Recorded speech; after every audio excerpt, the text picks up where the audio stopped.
Next up, ladies and gentlemen, is Congressman and Dr. Benishek from Michigan.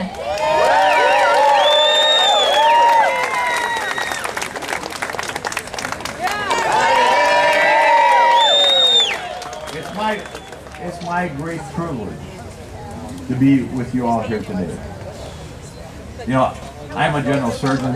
2 years ago, at this time, I was taking care of patients back in Michigan. And I was wondering what this new law was going to do to my patients and to my fellow doctors. You know, American people never wanted this law. We flooded town hall meetings, we rang Capitol phones off the hook, took to the streets in protest, but the administration pushed this bill through Congress. My predecessor in my district, Mr. Stupak, cast a signing vote. I was lucky enough to get the support of my fellow citizens on a pledge to repeal this law. Now, I voted for full repeal. I'm going to continue to fight this law as long as I'm here. I thought the law was a bad idea 2 years ago, and I know it's a bad idea today. You know, the administration made a lot of promises when they were trying to sell this law, and today it's evident that this law is bad medicine for America. The administration claimed to be able to keep your own health plan and your own doctor, and you can't.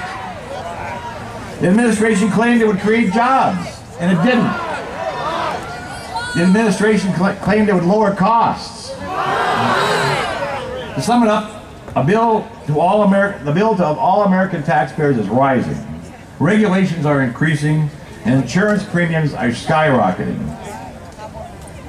I'm not sure which part of this bill is affordable, but I haven't found it yet. In the House, we've passed a full repeal of the President's health care law and have voted to repeal or defund parts of it 25 times. Unfortunately, the Senate keeps blocking these actions. This week, the House voted to repeal the health care laws, one of their most onerous components, the Independent Payment Advisory Board. President Obama's hand-picked board of Medicare rationers. This week in the Supreme Court, they will decide whether or not the individual mandate is constitutional. You know, the Supreme Court doesn't really decide what's constitutional. We all decide what's constitutional.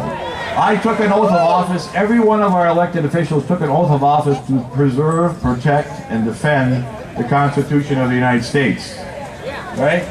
This is the Constitution. Mr. President, Nancy Pelosi, please read it so you'll know what's in it. Read the Constitution! Our work is not done. In 2010, Tea Party patriots throughout this country helped conservatives get elected to the House of Representatives. Just think what would have happened if the Democrats would have controlled the House for the last 2 years.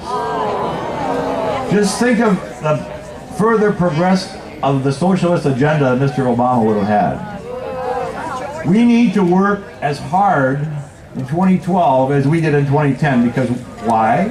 Because I'm butting my head up against a wall fighting for the Constitution. We need to get the Senate, and we need to get a change in the White House. So let's get out there and do our work and work hard to win in 2012. Repeal this bill.